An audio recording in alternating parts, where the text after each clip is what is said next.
ગુજરાતનો આવાજ।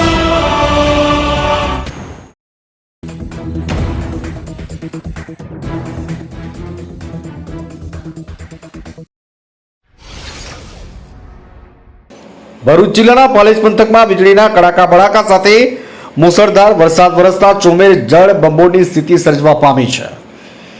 ભરૂચના પાલેજ નગર સહિત પંથકમાં મેઘાએ ધબધબાટી બોલાવતા ચારેકોર જળ બંબાકારની સ્થિતિ જોવા મળી। ગતરોજ મોડી સાંજે આકાશમાં કાળા ડિબાંગ વાદળો ગોરંભાયા બાદ ભારે વરસાદ તૂટી પડ્યો હતો। ચોમાસાની ઋતુમાં પ્રથમ વખત મેઘાની તોફાની બેટિંગ સાથે રૌદ્ર સ્વરૂપ નિહાળવા મળ્યું હતું। મોડી સાંજે વીજળીના પ્રચંડ કડાકા ભડાકા સાથે મુશળધાર વરસાદ વરસતા પાલેજના મુખ્ય બજાર સહિતના નીચાણવાળા વિસ્તારોમાં પાણી ભરાઈ ગયા હતા।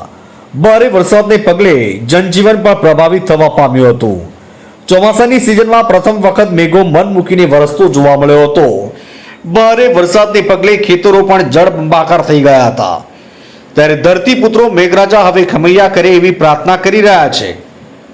પાલેજ સહિત પંથકમાં પણ મેઘરાજાની જમાવટ જોવા મળી હતી। પાલેજ રાષ્ટ્રીય ધોરીમાર્ગ પર સર્વિસ રોડ પર પાણી ભરાતા વાહન ચાલકો હાલાકીમાં મુકાયા હતા।